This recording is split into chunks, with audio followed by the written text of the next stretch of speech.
Morning.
Good morning, everybody. Welcome to the October meeting of the Engineering, Public Works and Planning Committee. We're going to get started. And I see we're going to go to public comments, and I see we've had somebody on the phone with somebody on the call with their hand up for a while, so we're going to recognize that person. Good morning. This is Carmen Morales, 45 Parker. I had a feeling it was you. Welcome. Well, you know what? I'm on my way to jury duty. Someone is, some attorneys are crazy enough to take me on their jury. They should have called us. They should have called us. Yeah, right. We did get your email yesterday. Thank you for that. I'm actually, I don't even know where to start, but I'm going to try to make this brief because I know my time is limited. First of all, I guess along with many people on Parker, or at least our side, would like to know when these cones are being taken out. They're serving absolutely no purpose. Parents are still dropping off students. They pulled into my driveway curve just to drop off students. They're making the broken U-turns. There is no enforcement of this drop off. And I just left my house, and it was horror trying to get out of the driveway. And the chaos on Parker and on Prospect was unbelievable. I think somebody has to really have some control over this. The second thing is we're hearing rumors, and we're not sure if this is true, that bollards will be placed on Parker. I don't know where. I know that your agenda item, which thank you for sending that to Patrick and anyway, thank you for sending it, says that it would be across from CHS. I don't know what the plan is, so I'd like a response to that. And the other thing is that where do we park? Where does our family members park when they come to see us? It is almost impossible to find a parking space on Academy. I don't know, which is packed.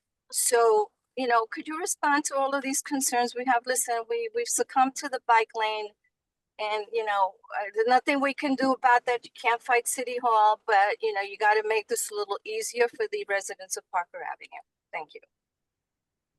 So we're going to discuss the removal of the cones and the enforcement, both at this meeting and the enforcement at public safety tonight. I hear you on the enforcement. That's why we're going to talk about it tonight with the chief. On the bollards, it was always the plan to have bollards in front of the high school. There's also a plan to put bollards in front of the residents across from the high school.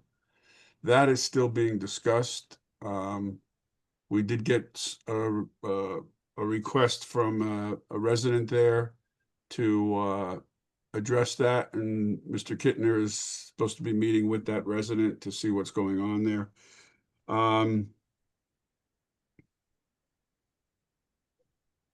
What about starting from Prospect down to Valley? Are there going to be any bollards placed in front of like my house on 45, No, which is no, down? no, Okay, no. okay, that, You know, we're, uh, yeah, so that's where we are. I okay, don't know so if your answer is that no bollards will be placed on Parker Avenue except for those designated areas. right, that we spoke about earlier. And we, Exactly, that was mentioned at bike yes. lane Yeah, meetings, okay? it's not going to be in front of your house. There's no other bollards planned for Parker. Okay, and where do we park and how do So we the get these parking, permits? so you'll have an opportunity to park on any of the side streets. So if Academy doesn't work for you, you'll be able to park on North Terrace. Okay, there are limitations there, Yeah, our limitations. you're gonna be able to sign up your car to park all the time. Okay, so when do we do that? Not overnight, but No, yeah. I understand that that's known. But how do we do that? Who do we Uh, reach out to? Because I I have people coming over and I want to make sure that they know where they can park without getting a ticket. yeah, so we have to roll all that out. We have to change the ordinance. So all this is going to be discussed a little later when we talk about the timeline. So hopefully I'll be able to hear it, but I know I can't always get a recording. And you know what? I also want to make a point that you guys are public officials. This is a public meeting.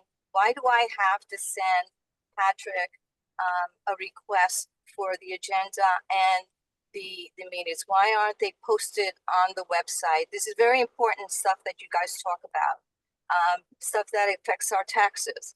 And and we need to know, what point you're going to discuss it and whether we should be involved as residents. So can I please ask that you put this agenda on the agenda and the recordings of the previous meetings on the website so that people like me or people who are going to work know exactly when this is going to be discussed and they can chime in. Okay, noted. Okay. Thank you.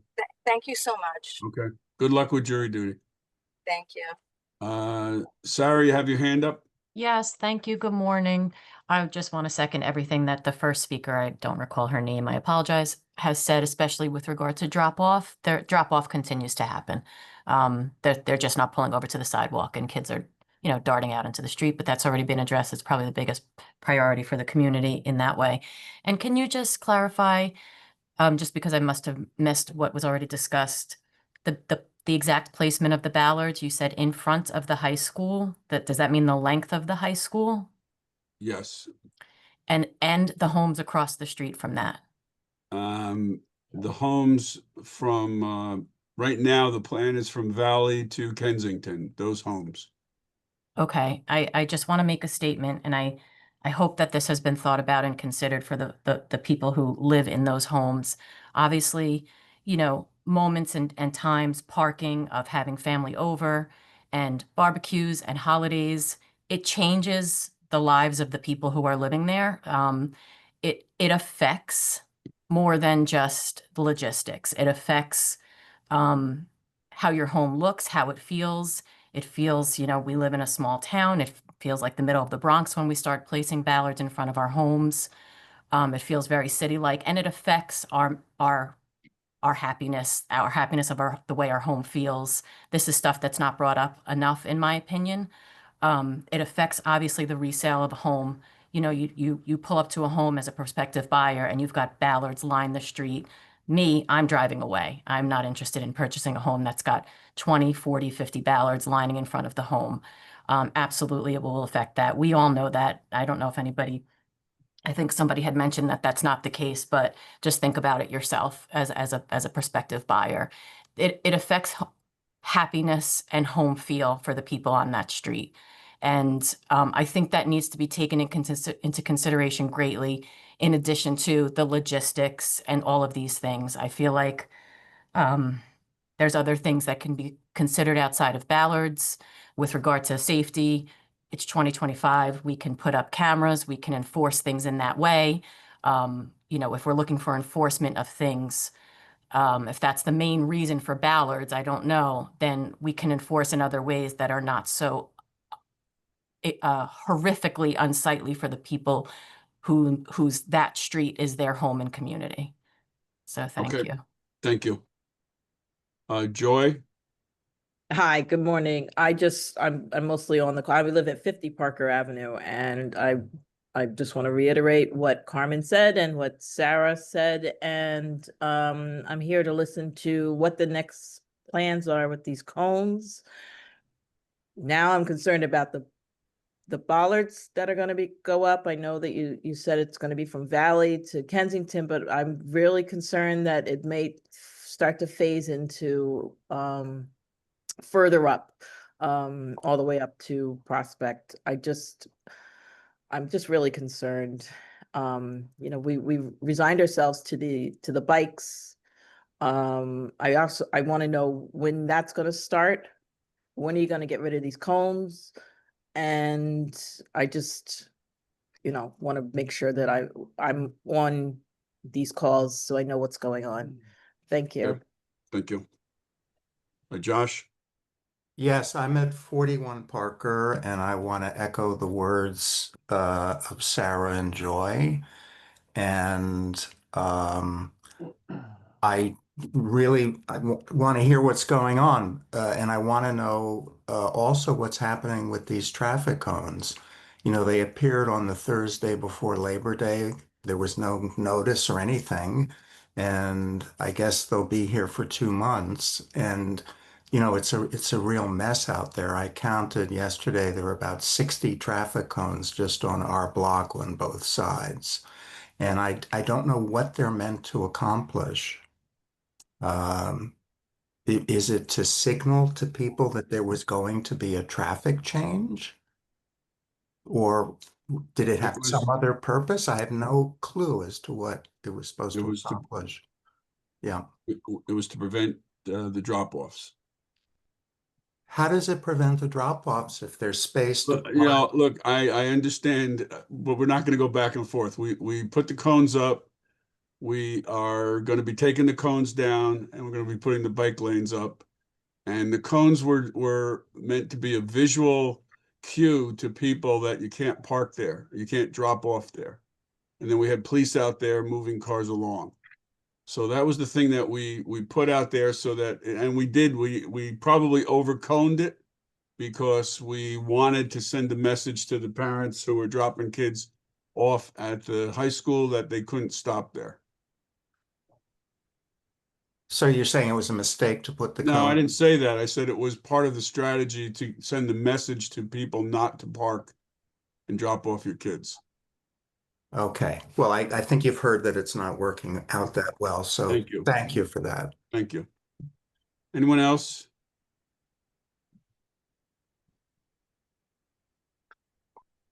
Anyone else? Okay. So before we get started, well, we're just going to go. Our first discussion item is complete streets. Deputy Mayor Herman, you raised this. Do you want to talk about this?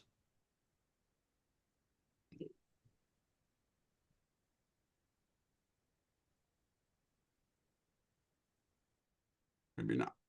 Okay. So, Paul Kittner, you saw that there's a training that's coming up actually this afternoon. Yes. Okay, so do you know about this? Would this be helpful to see if we can get some technical assistance in this way? So I registered to attend the training. I Okay. believe it's at 1 o'clock, and I'm Yes. going to hear more about it. I think the grant itself is due on November 7th. Just perusing through it, projects like bike lanes, for example, are candidates for this type of project. I think there's also public input that's required. So, we'd have to really plan this carefully to make sure that we can meet the grant deadlines.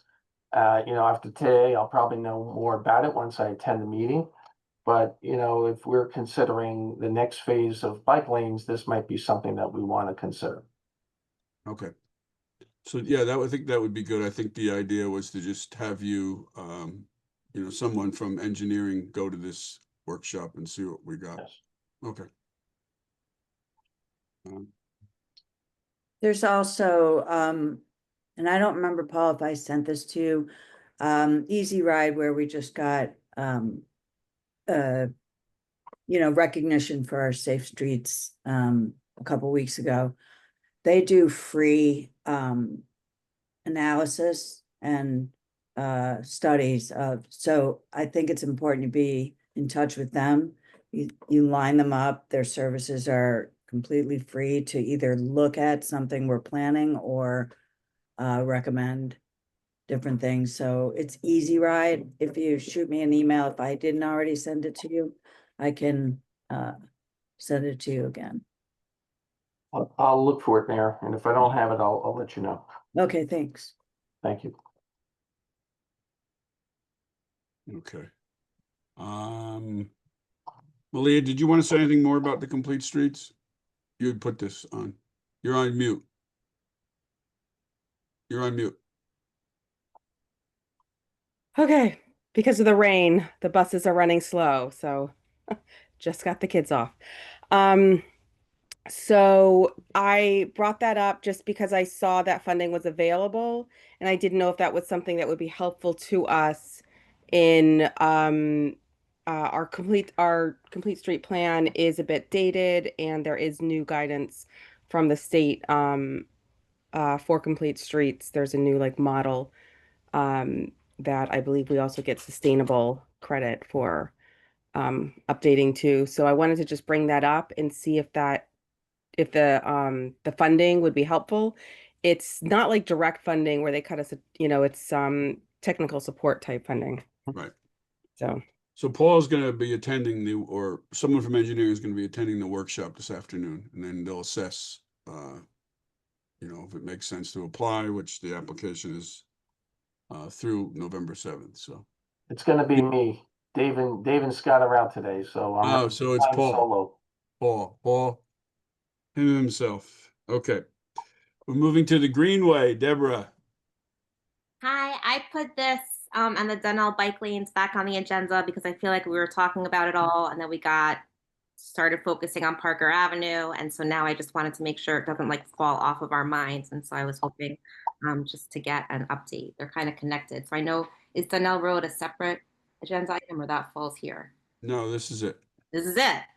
So I know we got this stuff from Dynamics. So I don't know. I'm going to throw the ball to somebody else who can give an update and talk more about it. So do you want to talk about this map that I just put up? Sure, that's the South Orange map, right? Because South Orange, This is the one we got from South Orange, yeah. South Orange just awarded their contract for their next phase of the Greenway, which would go to Chisowitz. I think it includes the driveway now. And so our Greenway picks up from there. And for us, the next phase is going Donnell to the train station, as we talked about. And our preliminary plans for that one, there were some challenges that we were going to work through. And so this would be connecting, and South Orange's plans have it going all the way to Orange. So it would be a really great pedestrian travel way for bike lanes and walking paths to connect our towns and get cars off the road. So yeah, I'll just, where it says Chesowitz Field, they have the dotted black line that's in progress. So that's what you're talking about, going down the driveway, coming to West Parker. And then there's another black line, which is completed, and that is through the student parking lot, right? Yeah, those aren't Yes. wide enough for bike lanes in the student parking lot. It was built too narrow for some reason. It got a little changed. But I think there's a street directly above it that has sharrows on it. Yes, that's done now. Yeah, so. Okay. And then the dotted line, the dots here are just route to be determined. So this is our part that we have to discuss at some point. Okay. So I'm going to stop sharing that and start. So Paul, we asked you to, the mayor requested some more information about the impact if we were to make Donnell one way towards the train station. We have some traffic counts. I'm going to put them up. Could you explain this? Sure. So Dynamic in 2022 had measured traffic counts, and this is based on data that they collected previously. And what they found essentially was that, during a 12-hour period, 7 a.m. to 7 p.m., there were a total of 1,107 vehicles. About 800 of the 880 were traveling southbound, and the remaining 20%, which is 226 vehicles, were traveling northbound. And the highest peak flow of traffic was 41 vehicles from 5:45 p.m. to 6:45 p.m. And they conclude that based on the above, the majority of the traffic in the block is already traveling southbound to begin with, and that the northbound vehicles is not something that they would consider significant in terms of their numbers. And they don't believe that there's any significant impact to Valley Street from the redistribution of that volume of traffic. Paul, can you just orient us for those that are directionally challenged, which way is northbound and which way is southbound? Sure. Are we able to maybe screen share a map here, a Google map, I guess? Well, let me put the Greenway map back up. And you can Okay. do it that way. If I can find it.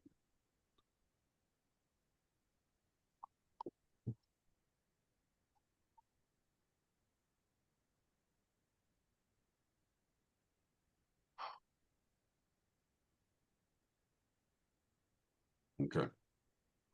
So here's Dunnell here, Yes, and here's Valley.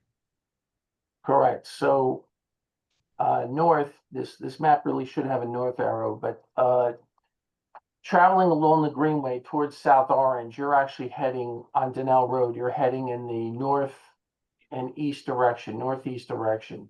That's towards South Orange. So in the south, if you're to go down Donnell in the southern direction, that would be towards, in the direction of Milburn, for example, right? Milburn Avenue. So The train station. the If you're train on, station, if you're fine. going on Dunnell towards the train station, you're going southwest. That's right. So That There help, was more Deborah? traffic, yeah, so there was more traffic going south. This way. Yeah, okay, thank you. So what, Well, at nighttime, the traffic was going this way, north, down this way, from West Parker towards the park. yes, and Right. yes, the majority were going southbound, yes. Already.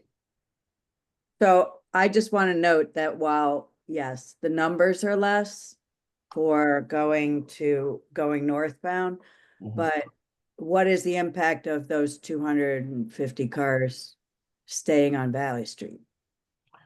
It's according to Dynamic, it's negligible because it's only 200 vehicles that's measured over a 12-hour period.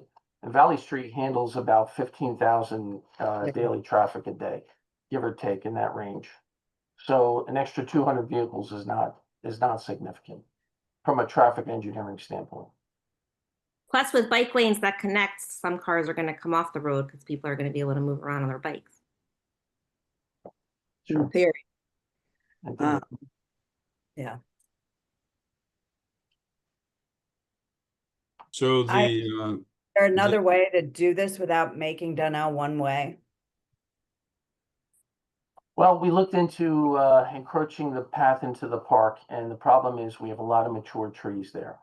Yeah, And if we want to take that option, there's going to be impacts. oh, I don't think we should go into the park. I don't think that's a good idea, regardless of the trees.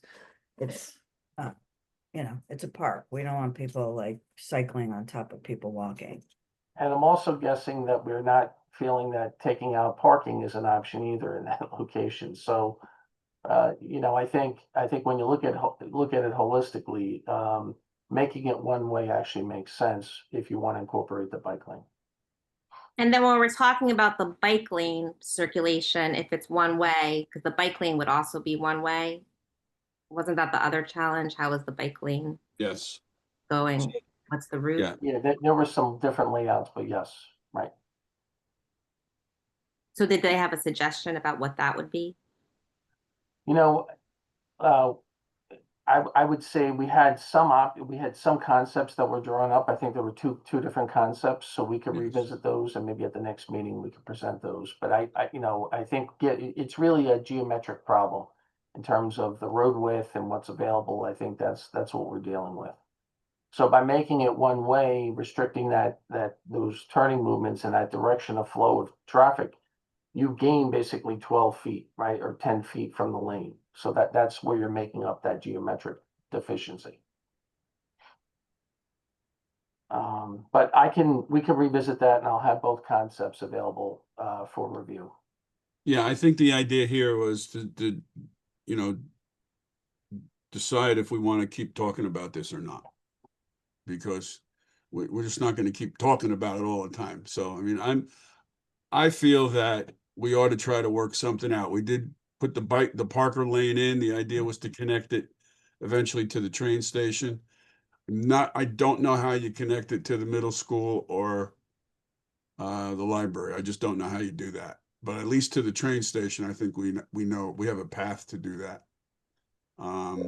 If you have bike parking, though, more bike parking at the train station, that's an easy walk to both the middle school and the library.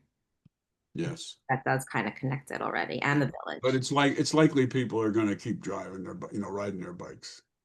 They're not going to walk that extra. True.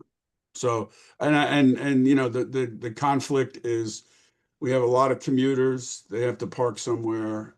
We have the fire department there. We have to have a further conversation. We had one conversation with the deputy chief. He said that he did not think if we make the Donnell one way from Jefferson to Oakland, he didn't think that would be a problem because if they have to go, they just put the lights on and go the other way. I'm not sure if that's what we want. And I think we'd have to talk to our risk management people and all that kind of stuff too. So those are some, deeper issues. But if we're not even going to want to consider this, then there's no point in keep talking about it. But I think it's worth trying to work something out. I I, too. I obviously want to keep talking about this. Was that Dean saying also he wants to talk about Yes. Yes. and And me. Malia too. So there you go. Nancy, you want to weigh in? No, I'm willing to keep talking about it. I'm not sure I'm willing to make it one way. I think we're making a lot of changes. I think we need to be, as you just stated, a lot of the reasons we need to be really careful about it. And I honestly think we should be considering Sharrows more frequently as a starting. I know I'm really against Sharon. Sorry, I'm sorry. Okay, hold. Let Geez, Nancy speak. that was rude, Malia. I'm just saying that I think if I had finished my finished sentence would have been starting with Sharrows before we go all the way to bike lanes to see the use of it. And not, we keep taking, I haven't been in favor of the drop-off area in front of the high school.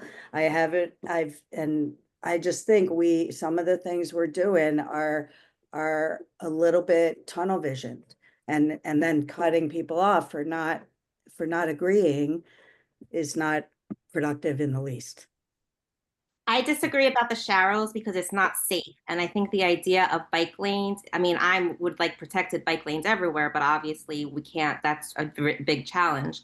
But drivers are not used to bikes, and bikers are not going because it's not safe. So I think if we start building safer lanes, then both drivers will start becoming familiar with bikers on the street and maybe looking out for them more. And bikers will feel safer to be able to travel on our roads, and will do it more, and will decrease the traffic. And we have a traffic problem right now, and we're an auto-centric culture. So there's small things to do, but Sharrows they're not safe. And I didn't say, I said, I think before implementing bike lanes or one ways, we should start with the Sharrows and introduce a certain route and then graduate to the bike lanes instead of going straight from 0 to 60. That's all I said. I didn't say I wasn't in favor of bike lanes and so on and so forth. I'm not going to repeat myself. But if you really want to deal with the pickup and drop off thing at the high school, we need parents to stop dropping their kids off at school when most of them are within walkable distance. As long as they're able-bodied, they should be walking. But that's like poison to try to say it without getting, shot at. So just so we can move this along, I hear that we want to continue to have the conversation. We do have some, as Paul said, we have a couple of concepts, and we'll send them out before the next meeting, Paul, Okay. and also put it on for the next meeting. I think there's two concepts. And then we'll also have, I guess Patrick Downey from Dynamic was the person who presented to us last time. So we want to make sure that we can get him for our next meeting. Malia. I just wanted to point out that we already do have sharrows all over town. There are signs, there are tons and tons and tons of these round share the road signs. When we talk about sign pollution, we have these signs all over the place, and the markings indicating that these roads are sharrows are gone.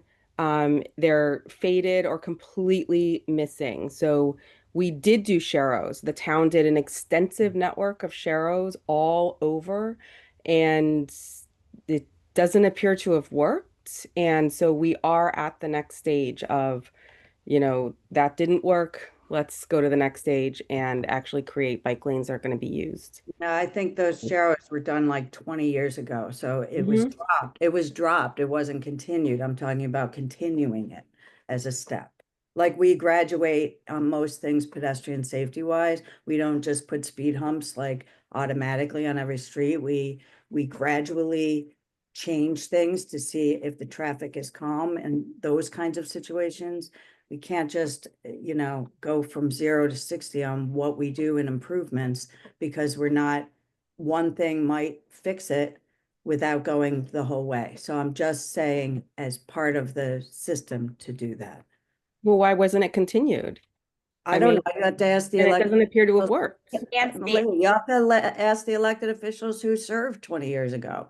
Vic, why weren't they continued? Somebody dropped it. It didn't have an advocate.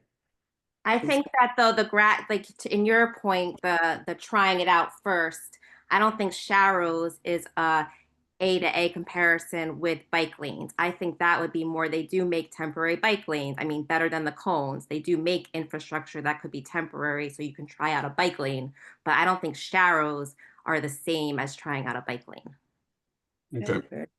All right. So I have another question about the Greenway. Is there going to be a coordinated sign that gets used in South Orange and Maplewood, identifying the Greenway? That's a good question. We should. Deborah? We should. I will talk to South Orange, Julia Flaff, and Yeah, and if they're going into Orange too. yeah, I don't think that part, I'm not sure if that phase is out to bid yet, but eventually it will. And so, yeah, Yeah. so we'll work together, because I know that Julia is really pushing for this coordinated between the two towns. Yeah, good branding would be nice. Yeah. All right. So we will have it on for November 12th and look at these maps, and we'll get that stuff beforehand so that everyone can take a look and bring their thoughts to that. Brown Street. So we did get, as part of our effort to deal with the issues over at Seth Boyden, we have had communication from folks on Brown Street that it's the teachers and other staff at the school are parking on Brown Street and parking all the way up to the intersection with Burnett. So Paul, if you could take a look there, we definitely need on the south side, which is if you come off Burnett, I'm sorry, if you come off Boyden, that's the right side. We need a no parking from, whatever it is to corner. Okay. And then on the other side, we do have a 50-foot, stop sign prohibition, but I actually think that, we're going to be striping Boyden Avenue still. It probably would be a good idea to do some striping there, some highlighting there, because the signs aren't working. The teachers are just parking there and running over to the school. We can paint the curb. Whatever we have to do, sort of belt and suspenders, signs and curb. But we just got to stop. It's very difficult to make turns in and out of that street. Okay. Can we? And we'll talk about it with the principal when we meet with him next week. Can we enforce Are we gonna Yes. talk about that? We're gotta talk about that. This is getting out of We're, hand. we're gonna talk about that tonight. Yeah. Okay. Okay, let's go to the, what a lot of people want us to talk about, and that's the high school and the changes we made. Remember, our target is to have everything done by the 31st. And, we've been gathering information. I've been there, Paul's been there in the morning. I haven't been there in the afternoon. I think you were there in the afternoon, Paul. Um, we have been making we have temporary signage there. Some of the stuff is working, some of it isn't. We still have a big problem of people who get driven to the school by either Uber or taxis. They don't have a clue about this. Most of the parents are aware of the no parking. Some still do, some still do the drop-offs. And we need to get better enforcement there. I would agree with that. But Paul, what in your mind do you see that we need to do in order to make this a permanent drop-off situation? So we have two things. We have the bike plan and we have the drop-off plan that we developed. And in my mind, I agree with the enforcement aspect of it. If we take the cones away and we don't put bollards in, you're gonna have to double up on the enforcement because people are gonna take advantage of that. I saw it firsthand with cones there, with VMS boards saying no drop-offs in front of high school. We had a VMS board right in front of the high school saying don't drop off in this location, and parents are dropping off. So I think to enforce that, I think the bollards or some type of mechanism would be required. If the residents are vehemently against that, we could look at, some type of alternative, like a rolled curb or some type of physical boundary that's still mountable. But, my concern is without the enforcement, I think you're gonna have this continue. And part of that enforcement, at this point would also be, ticketing people. And that's not my job to dictate that. I'm not trying to say that, but I think if people are still dropping off after all these weeks of practicing this, then, the next phase has to kick in. I think the drop off overall, the feedback I got was that it was successful overall, establishing these zones. Now, is that to say that people are gonna shortcut it and maybe drop off closer to Prospect and drop their kid off on Parker? That's possible. And I don't know if we can engineer for everything. I don't know if we're ever gonna achieve 100%, perfection here. But I think I'm confident that this has substantially increased the safety in front of the school. And that was the purpose of doing this, to increase the safety of our children. And, we still have plans with the Parker Ave project to put rapid flashing beacons in front of the school. And that's an important aspect of it. But I think, the bollards or some type of barrier is also an important aspect as well. Well, just to be absolutely clear, Paul, we're not putting bollards in front of the residential areas, just in front of the school. And So, across from yeah, the school, that residential area. and we said at this point across from the school, but we're Yes. still going to talk about that. Yes. Yes, no, we will talk with the chief tonight about enforcement. And maybe we just need to have some other conversations with the chief too about deployment of officers there. But we'll do that tonight. And I think it's important that it be ticketing. Just telling people to move along is not stopping people from doing it. They're just gonna keep doing it. Yeah. And until they get ticketed, and then they'll be like, oh. So maybe there's two, I'll walk away. absolutely agree with you. There's an example in West Orange where they have a township ordinance against drop-offs I think that's Pleasant Valley Way where the high school is. They make it very clear that there's no tolerance. We don't have a township ordinance doing this, but we did talk to the chief about Title 39, which is the state motor vehicles, and there's enough stuff in Title 39 that we can give tickets out for. And so that's what we'll have a conversation with the chief about tonight. Yeah, because you But- can't engineer compliance, as Paul and I like to say, you can't engineer stupid, but we're not talking stupid here, we're talking compliance. We can't engineer every solution. People have to behave. I mean, I do think on, I've watched Kensington mostly, not so much North Terrace. I do see the traffic flowing a lot differently now than before we started that. Before we had the K turns there, we had cars coming both ways, cars coming out onto Parker at Kensington there, making lefts and rights. So I think that part is working, and I have witnessed Academy working better. People are coming down and dropping off. We had some wrinkles in the beginning with buses and stuff, but so I think things are working better, but there's still room for improvement. And so we have another couple of weeks of, whatever we want to shake out. I think the plan for that drop off on Valley is a waste. We ought to just eliminate that part of the plan, that little bump out there, and maybe go back to the county and say, eliminate that bump out. That's not happening. We did get this on the agenda. There's an email from a student. Part of the problem, and we have to think about this with the bike lanes, is that people are pulling over in the street and opening doors, and kids are biking down, or anyone biking down in the bike lane. These doors all of a sudden fly open when people illegally stop in the middle of traffic to let folks out. I'm not sure how you can't, it's tough to engineer that without, having a physical separation, but that's something that we have to, I think, educate both people who ride bicycles and those who drive to be very aware of respecting each other's lane and not opening doors in bike lanes. And if you're in a bike lane, be careful when you see a car pull over. So I wanted to point out two things. Number one, tomorrow, I'm wondering, and I want to ask the chief this tonight as well, what plans are in place for tomorrow?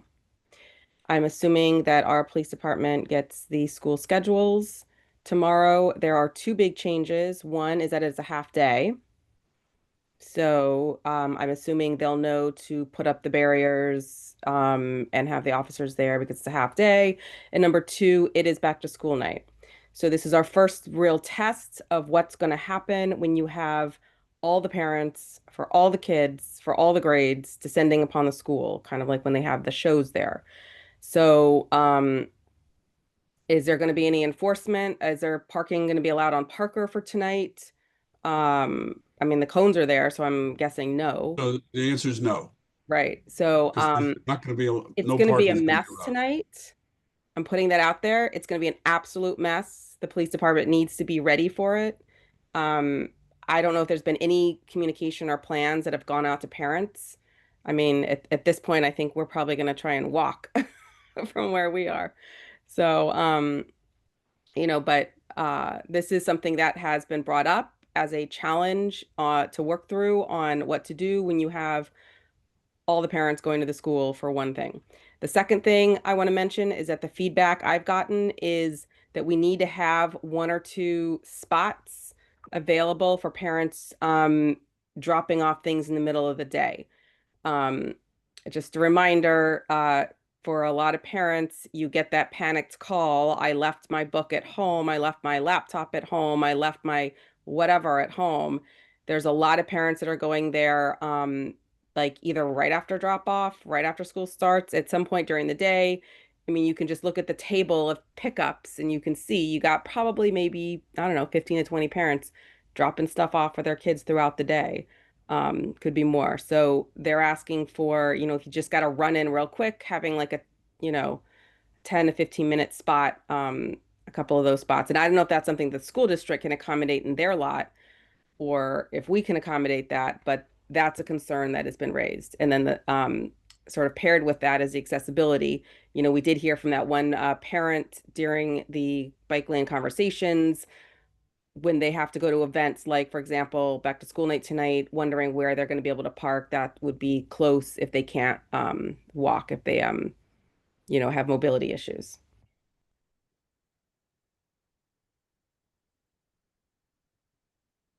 Yeah, I think, the school's got to take a little bit of this responsibility on, because the drop-offs, we're not going to make a drop-off on Parker if we have a bike lane. So there's Academy there, there's Kensington, North Terrace. I mean, there's some visitor parking, maybe the school needs to take a look at that. We'll convey the message to the school. I don't know the ratio of handicap spots to non-handicap spots in the school parking lot, but that might be something we should take a look at, Paul, make sure that they're meeting the state standards. I mean, I guess it could be another use of that valley pull-off. Yeah, that was the idea that I had, was that, I mean, you're talking about eliminating it, but if that was a drop-off zone in the valley and then make it like 15-minute parking. Doesn't work. Doesn't work. Doesn't work. People park there. We have barricades there that say no parking anytime, and people park there all the time. And the police have no capacity to monitor something for 15 minutes.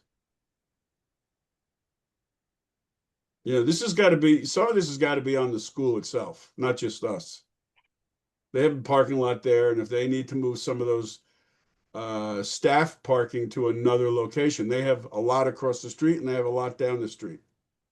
So if we need either more handicap parking or more temporary drop-off parking, I think we got to push the school to create some more space in their lot. And they monitor that, because one of the days I was there, I parked in the lot, and it wasn't in the visitor spot, it was in some other, and I got a notice on my car that I shouldn't be parking there. I got the same notice. Yeah, so they monitor that. So I think we should push back to the school on that, and we can let them know. That'll be our feedback to them. Sounds good. Paul, as far as signage, we're going to continue to use the temporary signs on the barricades, right? We're not putting any other signs up, because I don't think we can put we can't put one-way signs up, because it's not one way all the time. Yeah, I think it's best if we continue that practice with the temporary signs and the barricades. I mean, I could talk to Dynamic if there's some approved sign that designates certain hours, but I think having the police move the barricades is probably the best bet. And that's a practice we followed around other schools as well in our town. So. Okay. The other thing is the cones. Now, I know we're going to talk tonight with the chief. I'm in favor of moving the cones sooner rather than later. Thank you, please. The particular, we can leave the cones in front of the high school. We can talk about the cones across the street, but I think from Kensington up and from Academy up, we ought to have a day to start moving them out. And that's got to correspond to traffic enforcement. We could establish a date with police that we're doing this. They probably should be noticed on this, and we can establish that date. DPW can move the cones that day. So Patrick, what we ought to do is we ought to do this, and I'm going to bring this up later when we talk about paving, but we ought to have this sort of like an OEM meeting where we sit down and talk about, bring the parties together and think through, how do we do this? How do we accomplish all this? Because just removing the cones without any enforcement is not going to work. Yeah. Okay. Yeah, we can put hopefully that meeting on the agenda for maybe mid next week and remove the cones either late next week or early the following week. Yeah. Does that sound good? Yeah. Right, I'll look to. I think we want to do that before the 31st, just so we can learn what happens when that occurs. All right, I'll schedule that meeting. Okay. I'm going to move off of CHS unless anybody else has something. Can Middle I just schools. state one more thing? No, I'm sorry. That we had the public comment. That was it. You can speak at the end if you want. Yep. Okay. The middle school. So real good news that, and this might be something we want to use, Paul. if they win the prize and they patent this scissor gate, we might want to use some of those over at the high school. But I mean, that's their plan because some of those students are now at the high school. But on the 22nd, they're going down to Atlantic City, one of three in the whole state, and hopefully they'll win. So, That's great. and then Seth Boyden's school, we have a meeting on the 15th with the superintendent and the principal to go walk through there to see. We're going to continue to we're going to raise again rather the idea of widening that drop off in front of the school to accommodate off street drop offs, and take a look at some other streets there to see how we can make things a little easier. Anything else with the schools? I'm going to move on to next because we're going to run out of time soon. Tuscan Road, Paul, you were going to get Dynamic to take a look at Tuscan. Have they been engaged to do so? And is there any update on that? Yes, thank you, Mr. DeLuca. So Colgate at Tuscan, that intersection was reviewed and they found that there is sufficient sight distance because of the nearby hill on Tuscan and you know, its curvature. They think that some additional measures are warranted, such as rapid flashing beacons and some additional warning signs. The problem we have is Wellesley is similar in nature to Colgate, and that really just has a crosswalk and the standard ped signs. So they recommend if we're going to add the crosswalk, that we should also take those additional safety measures and apply that to Wellesley too. So, you know, I would be in favor of adding a crosswalk there. Again, provided that the additional measures were implemented.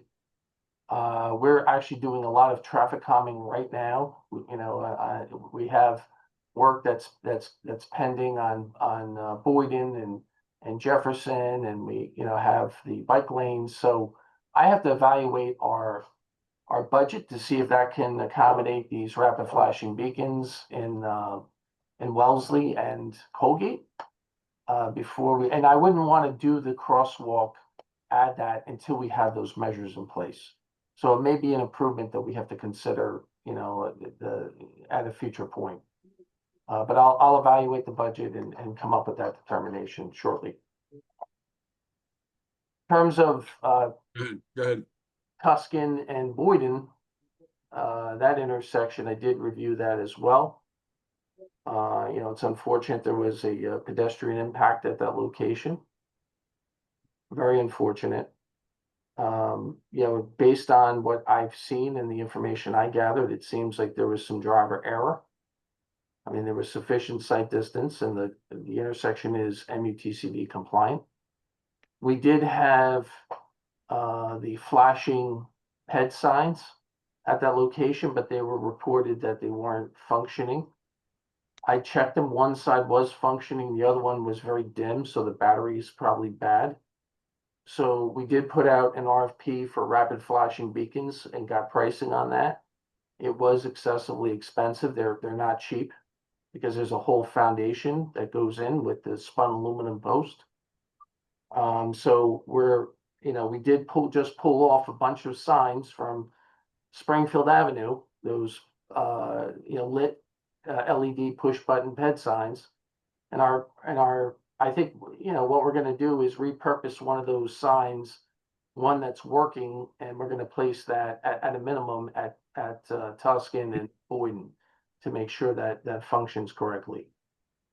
But in terms of other measures, I didn't see anything outright that would have warranted additional measures beyond that. Paul, we're also getting concerns around the Hilton branch of the library, the crossing there behind at Oakland and Tuscan. Did Dynamic have a chance to look at that intersection? I looked at that intersection and I can say we just paved Oakland Road. So the crosswalk that crosses Oakland was recently updated. I think we could refresh the striping on there. And again, that location because of the volume of traffic, occasionally there's a few cars that go through there. I think that would also warrant some type of push button ped sign as well. Those are very helpful. So that would be the long-term measure. The short-term is getting striping, and that's something DPW can do, you know, in the very near future.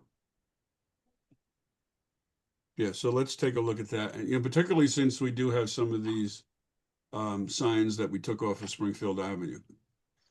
They seem to be, they can go up on existing poles, right? We don't have to do footings and all that for them. Well, the signs that came down from Springfield, those are square posts. And, you know, those just get driven into the ground. So we call for a utility mark out, make sure there's no conflicting utilities. Okay. So just give us an update as soon as you can about it, you know, at what point you feel from the budget will allow you to move forward on this. Okay. Okay, let's go back to the Parker Avenue bike lanes. So on the 16th of October at 11 a.m., we have the bid opening. Paul, do you have any sense of has there been an expression of interest in this bid? You know, there have been a few companies that showed interest, quite a few actually. I do think we're going to get hopefully a good number of bids, which, you know, normally it guarantees that we're going to get fair pricing. The more bids we get, the better pricing we get. So hopefully we get a bunch of bids and we could award something that's within our budgetary constraints. So, you know, we did list the rapid flashing beacons at Kensington and North Terrace as bid alternates. At a minimum, we have to get the striping done for Parker, but, you know, we're hopeful that we can award all of it. So let's talk about the timeline. So October 16th, then you guys are going to be taking a look at it. Do you think you would have something for the meeting on the 21st, the Township Committee meeting, or would we be talking about November 5th? No, it's got to go on the meeting, second meeting in October, the 21st. Okay. It has to. Okay. So that's why we pushed it and we were aggressive with the schedule. So we're interested in getting that awarded because by the time the contracts get signed and all the paperwork, we dot our I's, cross our T's and get the contractor out there, it could be, you know, early November. So. Okay. And the thermoplastic that we'll be putting down, there is a temperature limitation there. Is that correct? It's weather dependent. You're 100% correct. There's a temperature dependency. You really don't want to apply it colder than 45 on the asphalt. So, you know, we have to look at those nighttime temperatures. We're looking for a week window of weather that's reasonable. Obviously, you can't do it when it's raining. We would have finished Springfield Ave today with the parking striping, but it rained today, so we couldn't stripe. Okay. So do you think that by Thanksgiving this might, or early December? Yes, absolutely. And the earlier the better, because as the leaves fall, that also gets in the way and acts as an impediment to the striping. You know, when we did Prospect, we had problems with leaves and leaf piles because it was deep into November. So, you know, the earlier the better. I'm going to push the contractor to try to get it done sooner. Okay. So let's talk about the bollards in front of the houses. We did get a request from 10 Parker. You were going to connect with the homeowner. Have you had a chance to do that? I haven't, but I will. Okay. Give my word. So this has always troubled me when the final plan came out about those bollards across from the high school. And I understand you know, your position, Paul, is that, you know, it's a visual prohibition to dropping off kids. It's just, but we made a commitment to the residents that they would have access to the front of their house for drop-offs, for service people, things like that. Even if they have to just move their car out, if you have like in this person at 10 Parker, you know, she has to move a car out in order because they have a single stacked parking driveway. So I really think that we ought to put those bollards on hold. We can always revisit it in the future, but just the ones in front of the residents, I think we're treating those residents differently than all the other residents on Parker. And just because they're across the street from the high school. I agree. I'm not in favor of the bollards. across the street from the high school. Again, we need the police to start ticketing and enforcing if we want this to work. I think eliminating the bollards could work as long as there's a strong enforcement component. You can't, I don't think you can have one without the other. So as long as there's a strong enforcement component, I think it could work. Are there other things we could do, such as painting, like just for that one block, having that bright green and putting maybe those like those, you know, those bumps that are, you know, you can certainly that wouldn't eliminate parking, you know, that wouldn't stand out, but you know, they kind of, you know what I'm talking about, those little bumps that Yes. are in the road, just so Yeah. it's like somewhat delineated, but you know, then obviously wouldn't have any physical, you know, wouldn't be like a bollard. Yeah, Deputy Mayor, we could look at, you know, think out of the box and look at some of those potential options. So, you know, I'll talk to Dynamic about it too. Again, you could do a rolled curb. There's other things that can be done to try to warn drivers not to drop off in that location. But we'll think about it. Again, we do have a bike lane right there, so we have to be mindful of that. We don't want to create a hazard for cyclists, you know, who are using it. So it's got to be you know, it's all that's got to be considered. Paul, do you think, could you find the information that Vic was referring to before with regard to passing an ordinance, a local ordinance? I get the feeling sometimes that for Title 39, the cops are more likely to enforce a local ordinance over Title 39. Am I just imagining that, or does it seem like something, you know, sort of like, almost like plastic bags, like checkout bags, like some towns don't enforce it because it's not a local ordinance, it's just the state. So they don't, you know what I mean? Yeah, honestly, Mary, I think what I've noticed is that Title 39 exists in every municipality throughout the state, and there's a lot of restrictions in Title 39 that don't always get implemented. And one of these reasons is that, you know, the towns don't always daylight intersections and mark areas where, you know, parking's not permitted. We did that on Prospect Street, and it had a really good effect and was very effective. Whereas if you specifically pass an ordinance to restrict a use or restrict parking or whatever the case may be, normally that's followed up with striping and other improvements to you know, strengthen that. Painted curb, for example. So I think Title 39, I think they're both effective. They just need to be implemented with improvements in the field, right, to reinforce it and remind everybody. But we'll take a look at the West Orange ordinance. Yeah, I'm really interested in that. Thanks. All right. Springfield Avenue. Anybody have any reactions to the paving project? Deborah? Well, I'm laughing at your lesson learned note on the agenda because Yeah. I feel like we have a problem with construction and communication. And I understand that we say it's a lot of times it's a third party contractor, but like it happens on like every project. It happens with American Water, it happens with repaving. I know we got emails from a resident in Lightning Brook section that was saying that their driveway was like blocked. Mine has been blocked. There's been manholes, like I can't get out and not been told.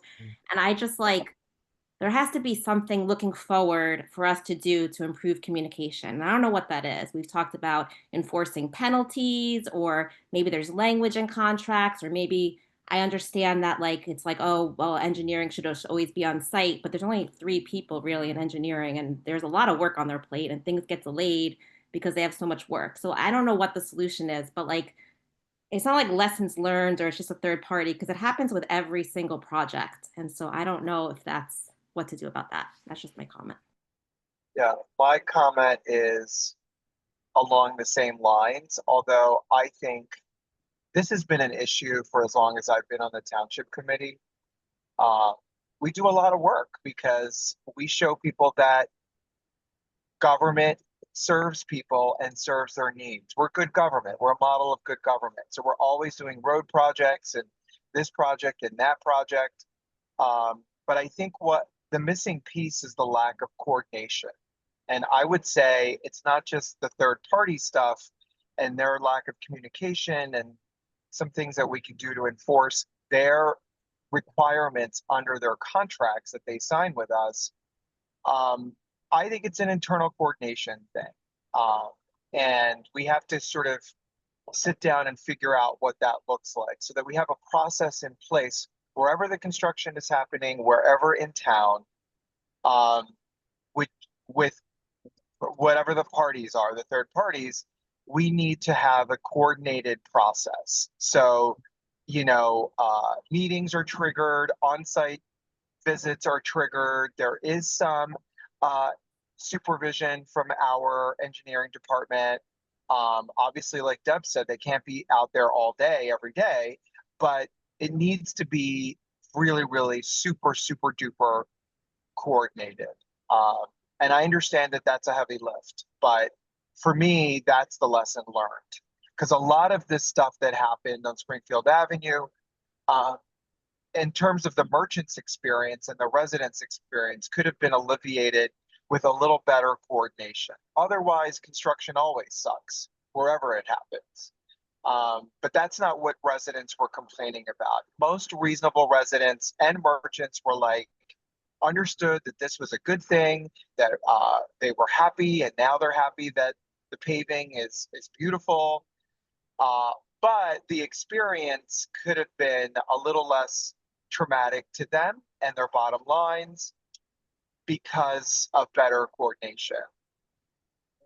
That's just my thoughts. For the specific things that I wanted to bring up that we heard from residents were when Springfield was paved, there was that one street, I think it's Buckingham Parkway. William Uh, Parkway No, South. Boyd Yeah. Parkway stuff. Yeah, okay. Thank you. But so you all know which one I'm talking about. That's the one where Yes. they got blocked off and then they couldn't get in or out of their street. And I think Yes. that was a big mistake not to have information to those residents and a way for them in and out. The second thing is the resident is the businesses who just didn't know from day to day what to expect, and it made it very hard for them to plan their deliveries, plan their communications to their customers, plan their events, and those sorts of things. And then and then the third thing, which also is related to, we heard from the businesses, items being left either, right in front of, their store, or just not being, removed promptly. So to just sort of break it down into some elements that I think we can address might be helpful.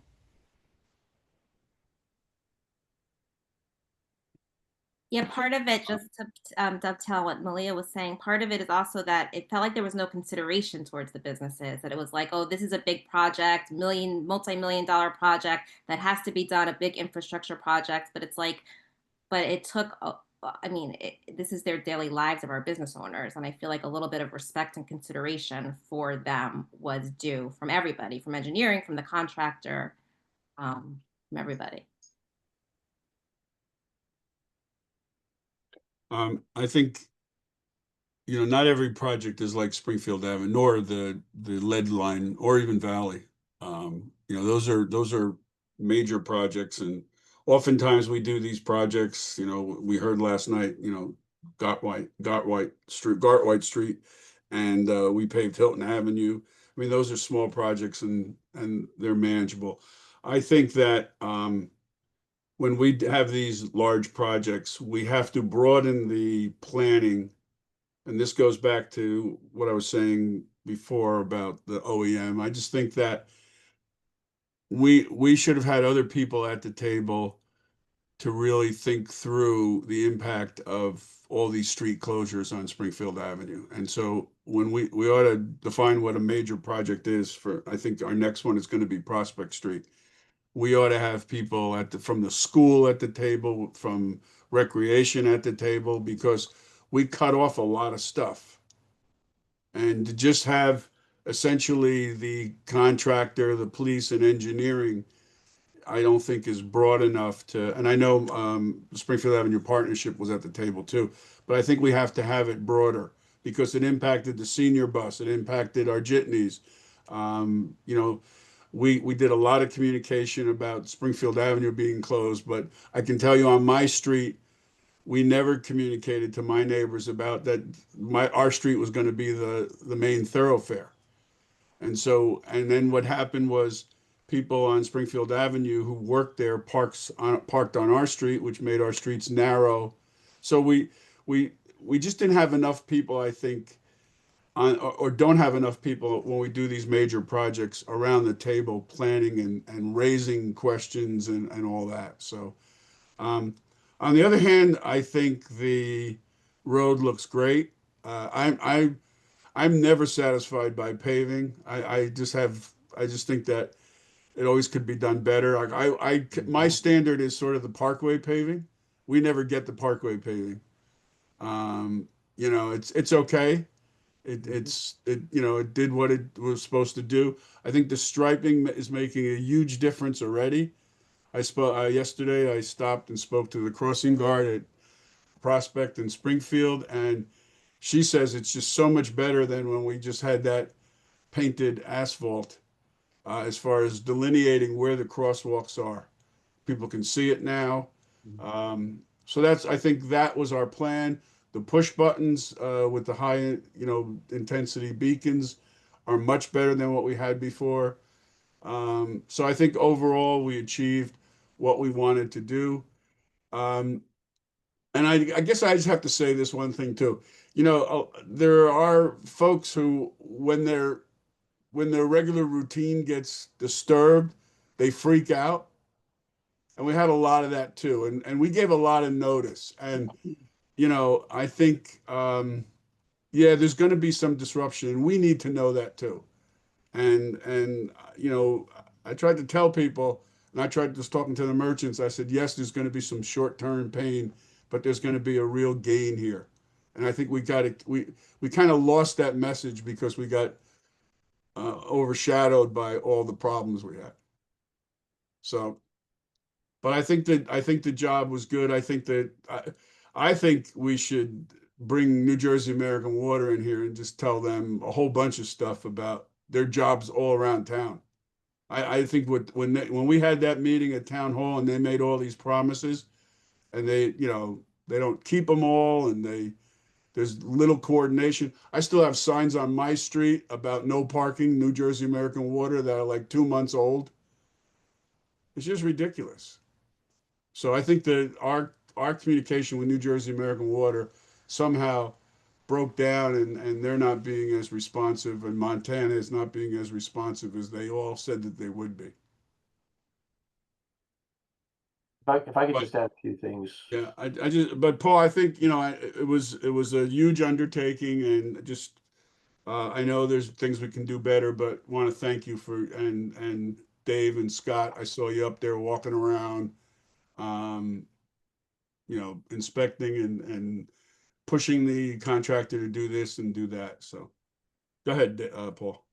So first of all, I appreciate everyone's feedback. I think it's all fair, and I think it's things that we can certainly work on improving as my group, as myself, and we can try to improve on these things. The coordination, I'll say this much, none of it was from a lack of trying. I think the coordination was at times, you could coordinate something, but when the contractor doesn't follow it, it's up to us to catch that. But when they don't follow it, that's when things go awry. We had detour plans that were approved, for example, but they just didn't follow the detours.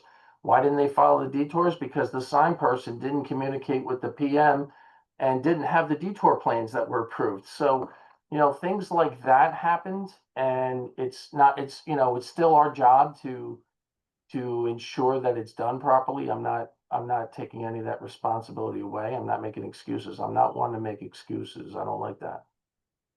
But I do think that there's a lot that we did learn. I certainly think taking on two major construction projects, such as New Jersey American doing their work in addition to this job, this job alone was essentially two road programs put together in size and scale. So that combined with New Jersey American Water, it was a significant undertaking. The businesses, I thought they were very patient through the process, we tried our best to minimize disruption, small things like traffic cones or no parking signs after the work's completed. All it took is someone to pick those up, and that seemingly was difficult to accomplish. Even though we would check those and even though we would reinforce it, it didn't always come to fruition. And I understand the frustrations of that. Again, that you mentioned Lexington acting as a thoroughfare, that's because people weren't supposed to go there. They just didn't follow the detours. So, I think all of these points were great. I do agree we should have brought more people in. We did bring NJ Transit in. We did have meetings with the merchants before paving. We had Zoom meetings. We had Zoom meetings before the project started. But, I think more groups would have benefited from some feedback. We would have benefited from that. And I think that's a good idea. So I appreciate all the feedback. Thank you. Paul, when are we getting the bollards up again at Tuscan and Burnett so we have the no left turn there? So they just finished striping. They should have finished the chevron striping there yesterday, and they could reinstall it. And there's actually an email that's going to go out to DLS today regarding that.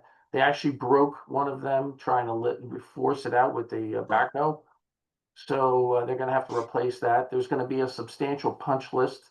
There's still bollards and different things that have to go in. There's some cleanup work.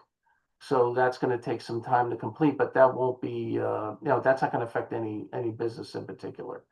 So we'll work on the punch list and getting that completed, but that's a high priority item is the bollards there. I would like to extend some of that. I think Woolies Oil was concerned with turnarounds, and we're going to look to order more and try to extend it in time. Yeah. Okay. Anything else on this? Okay. I don't think so. I see we have. I just want to say one thing. Yeah. I agree with your comment, Mr. DeLuca, about the driving surface. From Vermont to Milburn Ave, it's pretty good. It's okay. But from Jacoby to Vermont, it was the first day, and that was the first day of paving. We did that during Rosh Hashanah.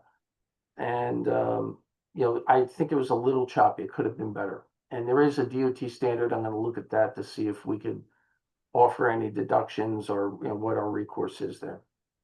Okay.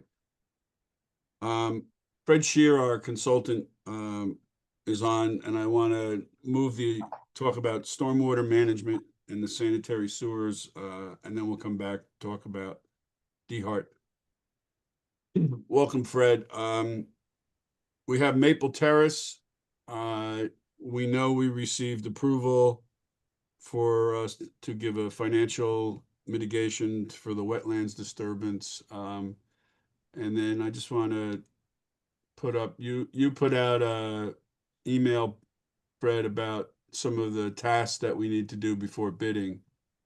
So I'm sure you're going to go through these. We have easements, we've got to do mitigation, formalized contract documents. That always takes a while. So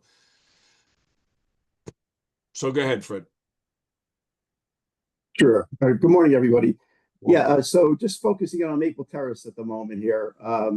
Like Vic brought up, I don't know if let's see, hold a second. If I could just share my screen real quick.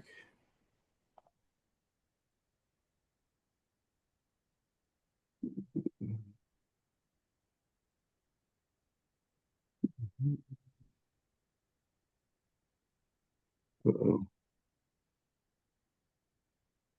Fred, we're seeing your vacation pictures. Boy. Do you have sharing rights? Yeah. Okay.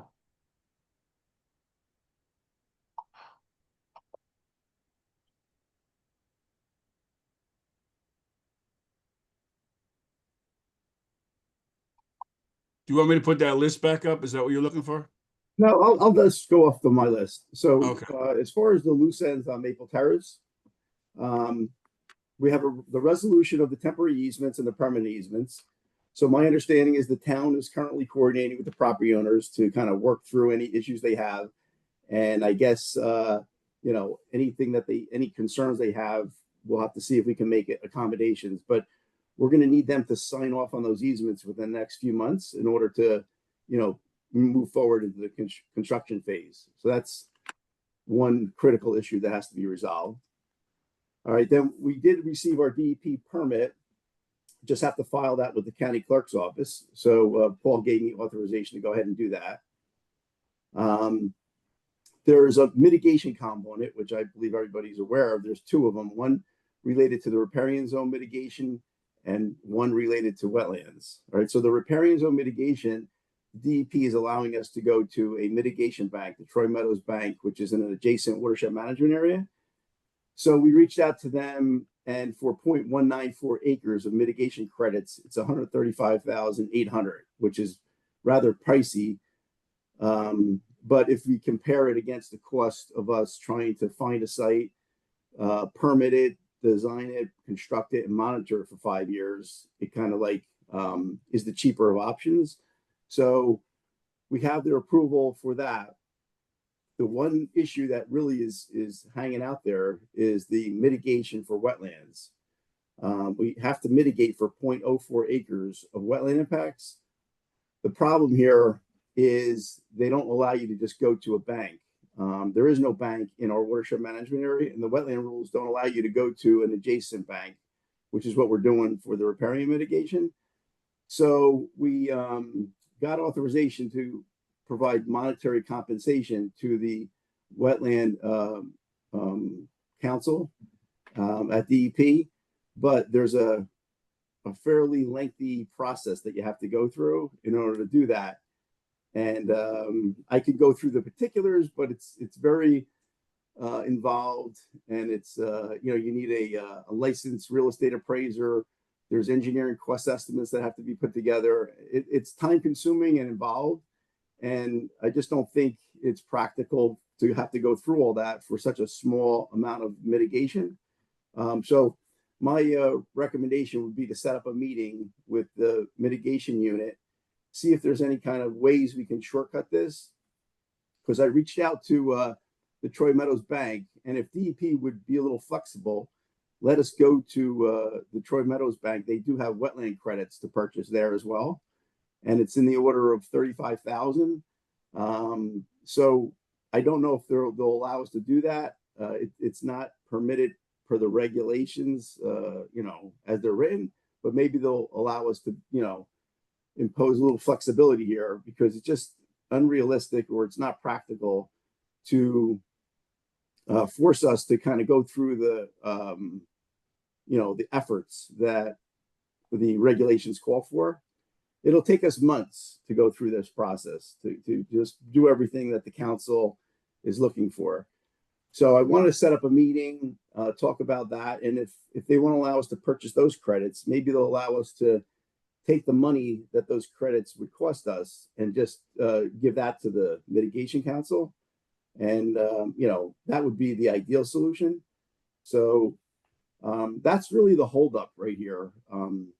We have to get through this. How are we going to meet the condition of the permit related to wetland mitigation? And then once we have that, we can move into the construction phase. So the two critical things are the easements, getting those approved, and getting the wetland mitigation under control. And I did send Paul a schedule, and I know, Vic, you had sent something out, an email to the residents about starting construction in the spring of this year. Just looking at a schedule I sent to Paul, we're going to be in construction in the summer. The contract could be awarded in the springtime, but because there's going to be several weeks, maybe in the schedule we've allowed it up to 8 weeks for precast sections to be manufactured, and so we're looking at putting this out to bid in around February. So we have October, November, December, January, really to get the mitigation element under control and to get the easements obtained. And pretty much that's kind of where we are with Maple Terrace. And then we can go out to bid. Okay. Any questions, anyone? I have a few questions. Fred, thank you. If you, I appreciate all the information. I wasn't a Dean, I think you dropped off. We lost your audio.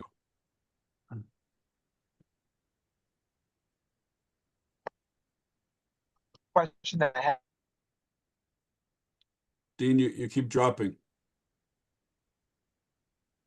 Work something out with the Wetlands Council as you just recommended, because you also said at the beginning that, you know, if we're forced to go through this arduous process of theirs for such a small little parcel, it could be months, you said. So I don't see us making a bid in February, going out to bid in February if, you know, it's already October, mid-October, right?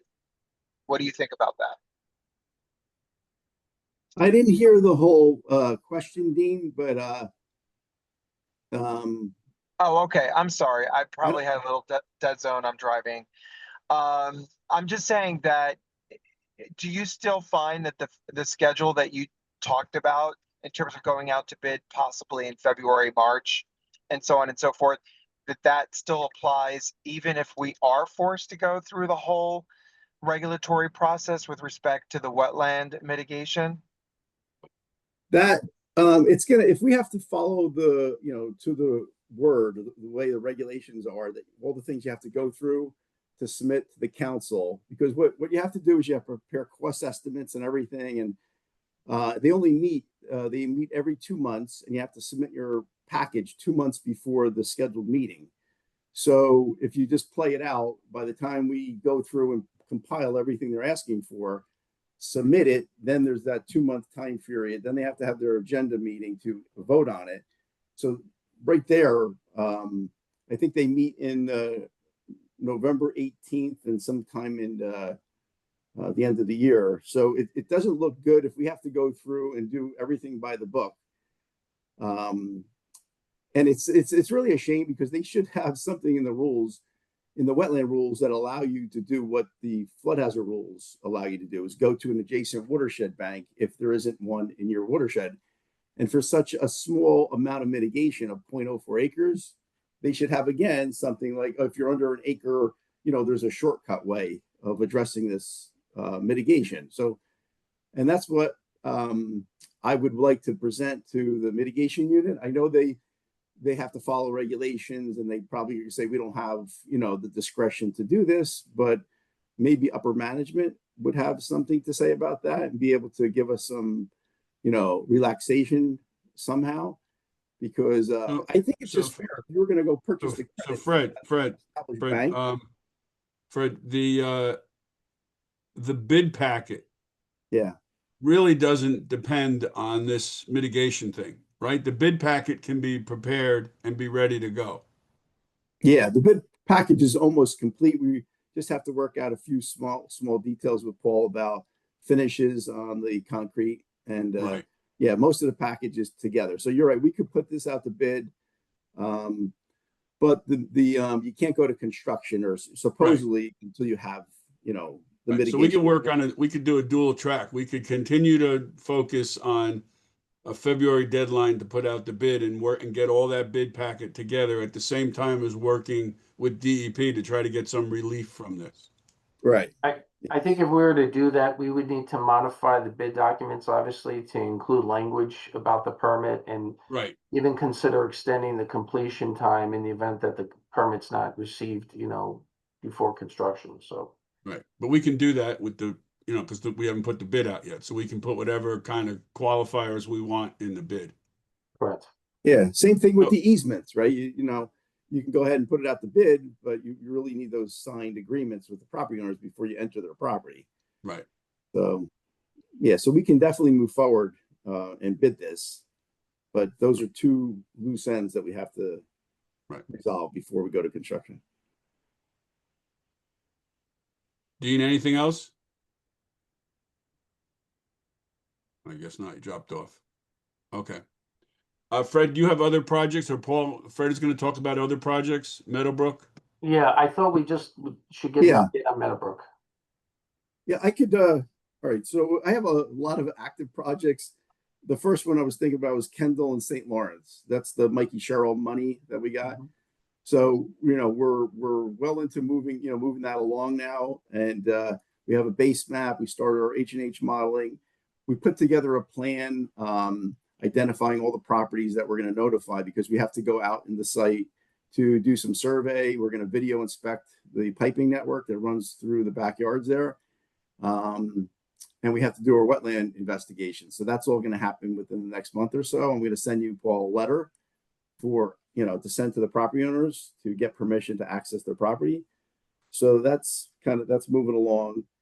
We should also just note that we also completed the federal requirements, right, for the application, that they were requesting a key text review and all of that work, Fred, as well. That was submitted. Yeah. Yep. We had to coordinate regarding cultural resources, and there's a Section 7 consultation 106 process as well. So we've made those submissions and we're just waiting on a response. So that's then we went over Maple Terrace. 95 Tiffany, as I believe you know, is under construction, and contractor found some water service lines that were very shallow sitting on top of the existing pipe, and the water company is moving those service lines right now. They finished. So the contractor is remobilizing next week to finish the work. Yeah.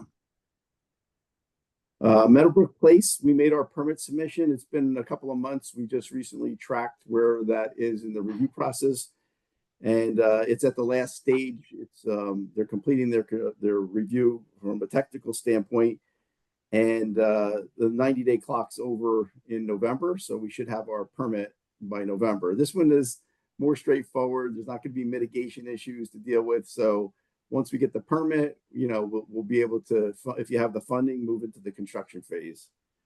So, spring of 2026, if you had the money, you could move to construction. Then there's other little ones, 34 Clinton Avenue driveway depression. We provided information to Paul. I'm not sure if that's going to go out as a contract or if it's going to be done internally. Yeah, we sent out an RFP and we solicited pricing on that. We're moving forward with that work. Okay. And then we have the Baker Street, Maplewood Avenue intersection manhole. I think that, I don't know if that's a budgetary thing, but we did put together the bid documents for that. No, I'm not sure where that stands. We publicly bid this, and the contractor is looking at mid-November to mobilize and start that work. So we have to coordinate with, the SID manager, Aaron Rose, and coordinate with everyone, affected merchants along that block. Obviously, it's encroaching into Thanksgiving. We want to try to get that construction complete before that time period. So that's a consideration. And there's Wells Fargo Bank right there. And after they're done, then PSE&G can finally get the street light operational again in that location. Okay. Anything else, Fred? That's pretty much a summary of the ones that are active that just wanted to mention. So a number of these are going to be covered under the stormwater utilities. So again, I just want to make sure we said, now that all the fees are paid or the deadline's passed, we want to put out we should put out a proactive release saying, these are the things we're going to be doing with that money. Just one other related thing to stormwater management. We had our annual cleanup of the Lightning Brook. And we picked up quite a bit of stuff, as you can see here. We had a large crowd. We had about 10 more people than are even here. A lot of kids came from the Cougar soccer.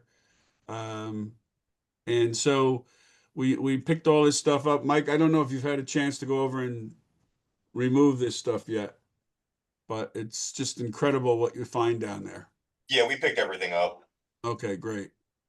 Thank you for doing that. Yeah, so this, Paul, I'll send you this picture so you can include it in your files and anything you want to submit. This again, the Lightning Brook is part of the Elizabeth River tributary, is a Elizabeth River tributary. So anything, all this stuff that we took out of here eventually could work its way out to the river, to the bay, and to the ocean. So it's really a good thing everyone was doing. So That's great. anything else on stormwater or sanitary? I just have a question. Has anyone applied for a credit at all? We've had quite a few people apply for credits and we're going through those. That's going to be one of our priorities when my team comes back later this week and next week. So we'll be going through each of those requests. I'd be curious to know like what, like are they rain barrels or what, some kind of chart or something what they are. A lot of them, there were a few rain barrels. A lot of them were, well, I put this underground system in, and it's that type of evaluation that requires a site visit, and we have to consider, how much they're capturing, how effective that system is, how it's sized, and then we could establish a proper credit, if any's warranted. Cool. Thank you. Sure. Okay. Thank you, Fred, for joining us. You can stick around if you want. We're Thank going to you, be Fred. talking about jitney fees. It's going to be riveting. So, Thank you. thanks again.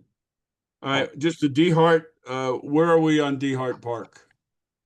So we have, the contract, I should say, VHB is at a 75% design in terms of the field design. I think we're looking to undertake, and that the Survey Monkey with the questions, that's actually ongoing. And I think Melissa's working on getting that out shortly. So we should get feedback from that. And based on that, we'll be able to finalize the design, the final design of the field, plus the outer periphery of improvements that we're making. So the answer is we're getting a check set next week for the field design itself. That's the 75% check set. We're going to be looking at drainage and overall grading and design of the field. Hopefully we get that Survey Monkey complete, in the next 1 to 2 weeks. And we could get that input, finalize any design for those features, and then we would incorporate that into the plan set. And this way it'd be a master plan set that we put out. In terms of costs, we're still looking at, the 2.7 to 3 million range. That's what we're looking at. Okay. Anybody have any questions, comments? I don't know if you can take one from, has anyone seen a sand-based field? Yeah, sorry, we're not taking those questions. I mean, I'll just answer that is we have our experts that we have, they've worked on sand-based field and they've given us examples of them. Sorry, is there one that we can view? Are there any in New Jersey? We don't have a finalized set of plans yet. It's just an interim set of plans. No. Are there other fields that are sand-based that we could send somebody to take a look? We'll get a list. Yeah, we could get a list together, sure. A good number of athletic fields are sand-based. Yeah, they mentioned a few. I don't remember which ones they mentioned.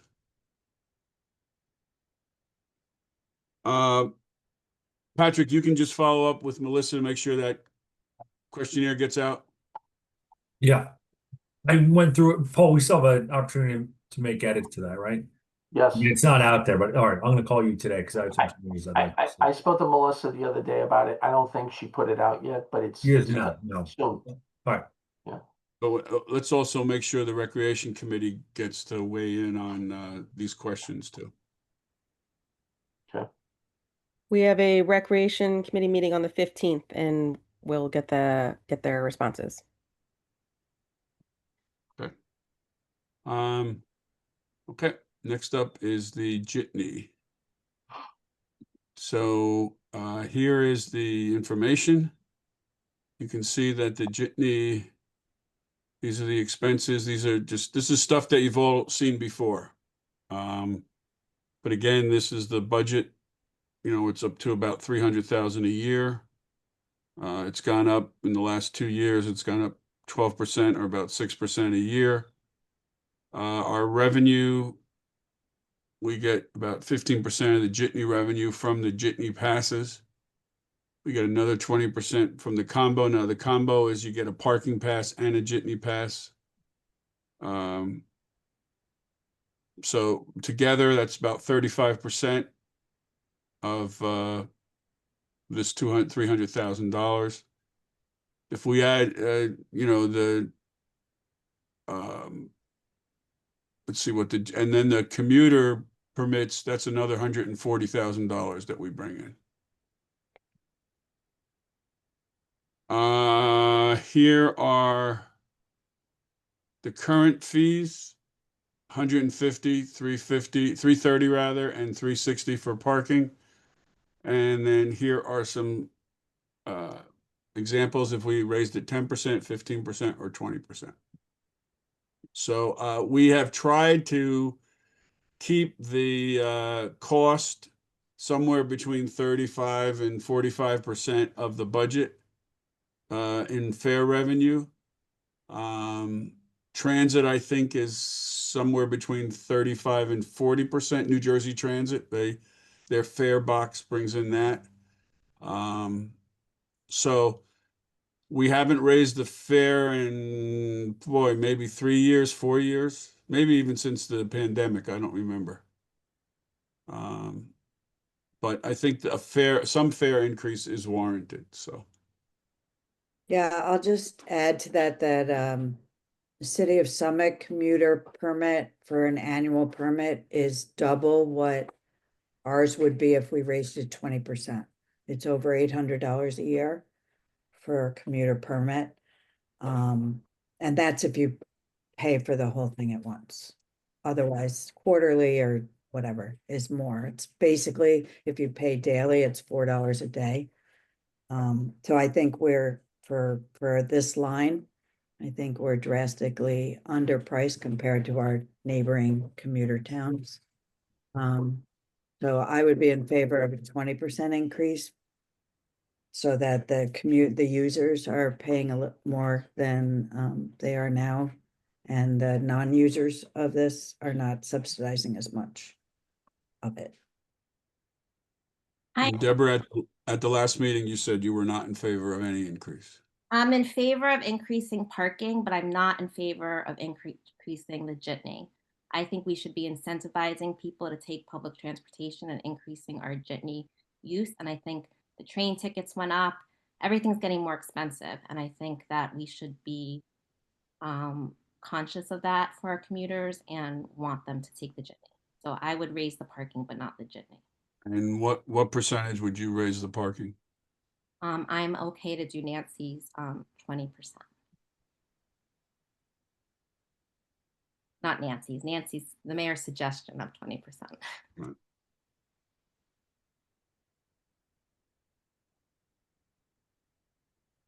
Vic, what do you feel? I am okay with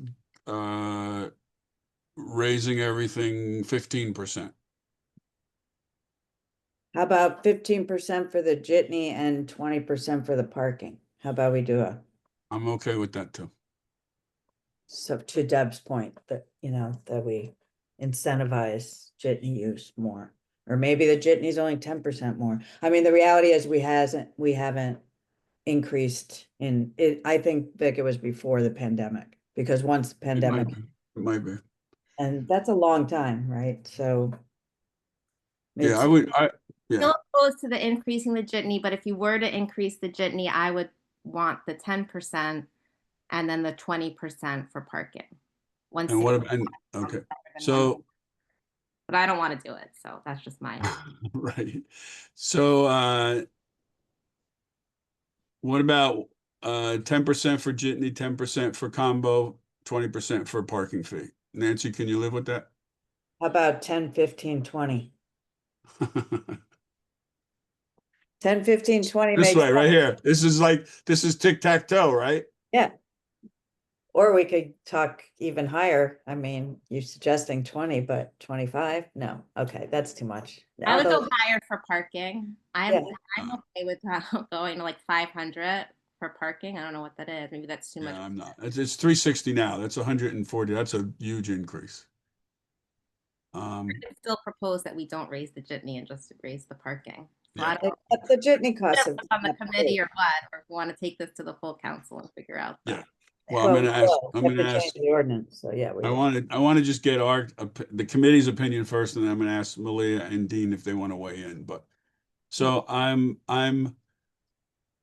I would suggest we raise the parking fee to 165. We raise the combo fee to 365 and the parking fee to 435.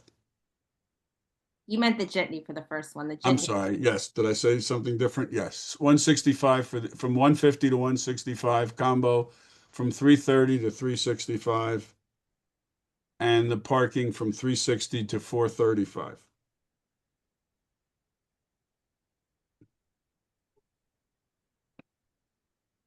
Any reactions, Nancy or Deborah? That's fine. I just think I agree with Deb about charging more for the parking. I think we need to increase it, and especially if we're trying to, you know, incentivize jitney, and I'm not sure.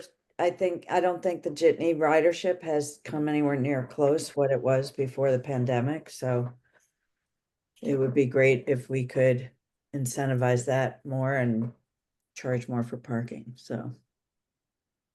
I was reading the comment in the chat, which says increasing parking prices will not only help reduce traffic by shifting transportation mode, but will also make it easier for those with parking permits to find spots.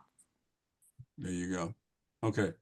So my proposal is 165, 365, 435. Anybody agreeing with that? Well, I'd still prefer no increase for the jitney. I understand. Curious to hear what the other two people would want to weigh in, want to vote for them. Did you want me to chime in? No, I wanted Nancy to chime in first. 165, 365, 435. Why, I'd rather go 160, I'd rather tic-tac-toe it. I agree with Nancy on that too, by the way, because the combo is part of parking. So I feel like you want to increase the parking part more. So if you're still comboing. 165, 380, 435. That's good. Okay. Malia, the proposal from the committee by a vote of 2-1 is 165, 380, 435. What's the 2-1? Yours is different? No, I don't want to me and increase. Nancy. Oh, Me and got Nancy agreed Jitney at that. 150. Deb's only a half a vote for the. Right. Yeah, okay. I mean, I was inclined to just do 20% for all of them, but I understand Deb's point. And so I like the compromise you guys have ironed out. However, I might juice that up by doing the parking in combo. Like if we're gonna do the jitney only 10%, then maybe do the parking and the parking one 25%. Like bump that up to 450. Okay. And I think the mayor and I were both okay with that because we were saying 500. That compensates for, Yeah. whatever we're not increasing the jitney on. All right. Dean, what do you think? Is he there? I don't know. I haven't looked. Oh no, he's gone. He's gone. Okay. All right. So I'm hearing 165, 380, 450. Is that a compromise we can recommend to the township committee? Yes. Deborah? I can live with that, but I'm still gonna say I understand that. I understand, but this the art of compromise is part of politics. So I'm governing. So okay. 165, 380, 450. Mike, tomorrow start charging everybody more. No. This is for 2026. No, that's all right. We'll bring it to the township committee for discussion on October 21st. Okay. Paul, we have like 10 minutes. I'm going to pick out things I want you to speak about, okay? Okay. Just tell us. Oh, sorry. Can you Go just, ahead. before you pick out, because I have to switch to the phone to get to work and I don't, Yeah, in let case me I stop. drop. 2-hour parking on, Oregon Street used to be a thing and it's no longer. Does anyone remember, or Vic, do you remember if that was I reduced or don't think we changed that. Okay. I don't think it changed that. We have, I had some residents who've lived there forever, come to me to talk about problems with parking. Some of it is a police issue, and I've already talked to the chief, but there is a business that opened about 5 years ago on the avenue that has a very small parking lot, but generates a lot of people coming and going, and even the employees for that are parking on, it's like an OBGYN, and the employees are parking there on the street all day long. So they were requesting us to look into 2-hour parking on Oregon, for the block that obviously it's in Maplewood. I am not sure we ever had 2-hour parking on Oregon. I'd have to take a look. I don't think I know, listen, I've spoken to these same folks. Yeah, We've done 5 foot from the curb. We added Oregon, 5 foot yeah, from the driveway. yeah. Yeah, there's just more people who are parking there because the business is kind of revived. There's Although, always been a doctor's business there. but there's also, they have inadequate parking for their employees, and a block away, they could be parking in the Indiana lot. So I just want to think about, and Paul, maybe you guys could take a look, think about like instituting something there to discourage them from parking up the street. I'm not discouraging customers necessarily, but people parking there all day long because it's very tight. It's one car in front of each house. Just something, and there are alternatives because the Indiana lot is underutilized. Okay, we could take a look at that. We're certainly gonna pull the ordinance and see what exists out there now. Mhm. Has anyone spoken to the business to educate their employees about where to park? Like maybe they just don't know. Yeah, that could be part of it too. Yeah, Well, I'll mention it to Nicole. yeah. Okay, door replacement at the Woodland. That's happening now, Paul? The door is finished. There's an issue with the sill detail. We sent that out to HPC, I think Eric, and I never heard from him, so I'll follow up with an email and ask him to comment on it. Otherwise, it's ready to go in. There'd be a 1 week delay once we give him the approval. Yeah, I'm not sure that Eric is the sign off person. We have an architect. I I think we were understand. doing, it was a courtesy to send it to him, but I think we should move ahead. No, we're not Okay, waiting for anybody to sign off on it. okay, we'll Am I move forward correct, with that. Patrick? He Okay, said yes. Yep, Yes. they had an opportunity. yeah. We'll move Okay, forward. I know that at the Hilton Branch, the electrical work is done. That's great, but the ceiling, Mike, where are we with the ceiling? I have a contractor coming out this Friday to repair the ceiling. And Okay. also we have a contractor coming out to upgrade the water fountains that they were asking for over there as well. I think that was awarded last night, right, Mike? That work by resolution.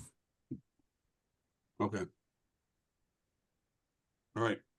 On the, anything else on public buildings, Paul, that stand out? Because we're running out of time. No, I think Okay. that's the big thing. On parks, Mike, anything with the field assessment? Yeah, well, I met with a contractor, I think it was last Friday, to go over some of the field maintenance and what we should be doing and looking into for future work on our ball fields. And I've also reached out with a contractor regarding the upgrades to the backstops at Maple Crest. I'm just waiting back for finished numbers. For the fields, we met with DPW, Paul, and Community Services, and we're going to look to do the 3 fields in Maple Crest for assessment and remediation first. Okay.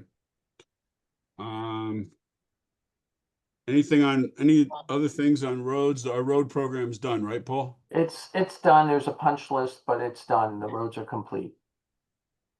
And do we know when the county's going back to start their work? I will get us a schedule. Okay. And Paul, just I want to share something. we can't not do this at the meeting here. Here you are, Paul, speaking. By squeezing the lanes, the more narrow widths. It includes the bike lanes, it includes signage, it includes striping elements, crosswalks, enhanced pedestrian crossings, and people of all types have rights to use. Did you notice the wardrobe change in the middle of that? It was pretty cool, Paul. So here, so if you're, and I know this is the Bike Soma, and I think Rob was on before, but you know, Maplewood is fortunate to have a traffic engineer who gets and can explain complete streets.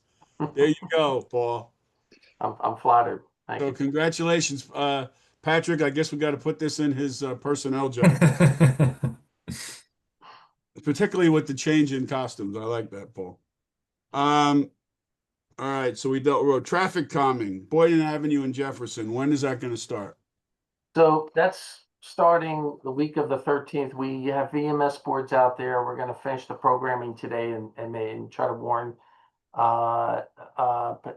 warn residents out there. They're actually doing nighttime striping. So it's not a big noise generator and it reduces traffic impact. So that's what we've worked out with them, is doing this at night. So I know you said it's not a not a noise generator, but I will tell you they all have those backup beepers, and in the middle of the night that generates a lot of noise. So Yes. we need to get that out in our weekly newsletter, Patrick, just so we let people know. Okay. I'll work with administration on that. Okay. Anything else on traffic calming?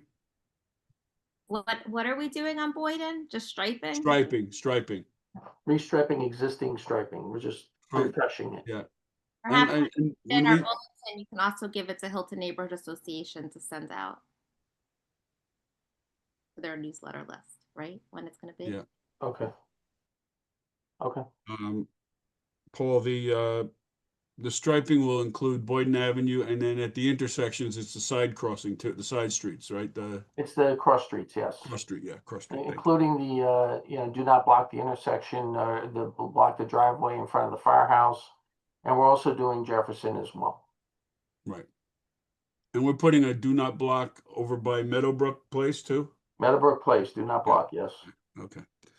All right. I saw Herminia is on, and I told her she's going to give us a status on the farmer's market. Herminia. Good morning, everyone. Happy Good Wednesday. Good morning. Good morning. So this is around the season around the time where we kind of start losing people, and it's unfortunate. We weren't as, lively and stuff like that. So what I'm trying to do is next week I do have an event. It's a pumpkin painting event, and it's supposed to promote our residents, or basically our farmers market customers, to come and buy products from our vendors, and they paint pumpkins. So you'll see me out there painting pumpkins with kids and adults, and the kids at heart. I am planning to also try to get it and get a quote on to advertise it on the newspaper, just kind of bring that back out there, that the farmers market is still going on. So. And you have a flyer for that painting thing, right? The painting? I do. Yeah, so if you can you send that out to all of us? And then we can post it. Yeah, there you go. We'll post it on our social media. All right, sounds good. I saw it out there. Somebody posted it, you or Springfield Avenue, somebody did. Yeah. Yeah, it should be on the kiosk. Are they in the kiosk too? No, actually. Yeah, you should talk to Nicole or our health Candace, I think, can either Candace? Candace or Gabe has the key, I believe. Oh, okay. Yeah, definitely. Also, and I have some like duo Diamond Dupree's. They're out of like Dreadful Greats. I don't know, the band that plays out here. So I'm gonna have some music and stuff like that. And I usually have like live music once a month. So cool. trying to bring people over. Come hang out. Yeah, that was one Flyer thing with Seth when we Boyd. did that, when we did the paving of Springfield, that was one thing we didn't count as to how to get those farmer trucks in. They were Yeah. having a very difficult time to, so that, that would have been something we would have picked up and figured out Yep. how to get. Yep. We should give that flyer to the Seth Boyden PTA to share with their. Definitely. Okay, tree planting, how we doing? So we participated with a co-op, Barbado is the name of the company.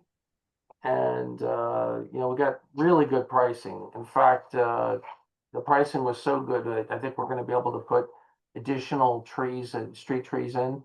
So our budget this year was 25,000 for park trees, 75 for street. And we've been going back and forth with Barbado. They weren't able to plant before this time period because of the weather. It's just too warm. And they wanted to cool off. So Mike, do you have any updates on that schedule with Barbado? No, I'll touch base with them. I mean, they need to wait for the trees to go into a dormant state before they can start, removing them from the ground to avoid them going into shock. But I did give them a list of locations where we're looking to plant.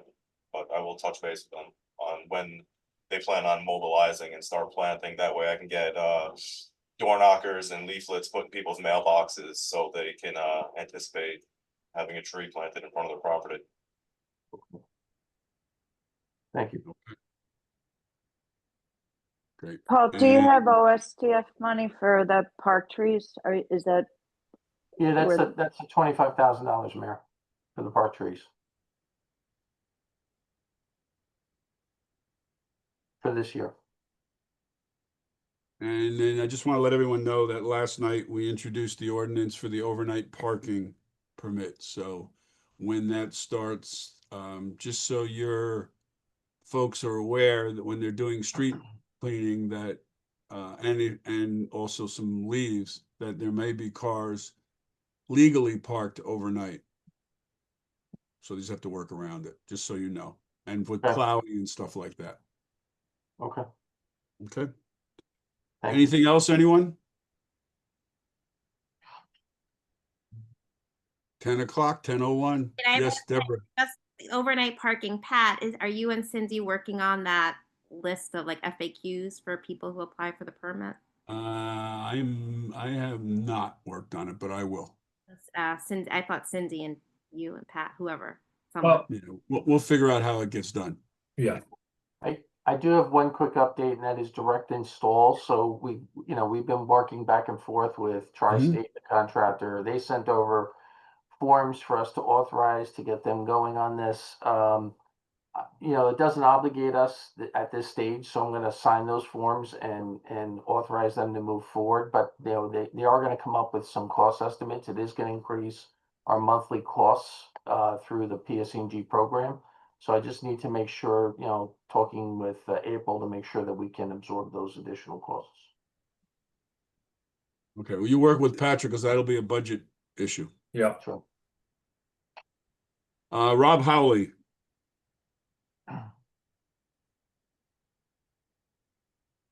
Hey there, Rob on Richmond and Midland. I missed the first public comment period. I wanted to say thanks for the cones because I ride on Parker every day to take my 1-year-old to daycare. And then I periodically ride with my 8-year-old now to Bolden. And she can ride on her own now because of the cones. Without them, the route was generally blocked.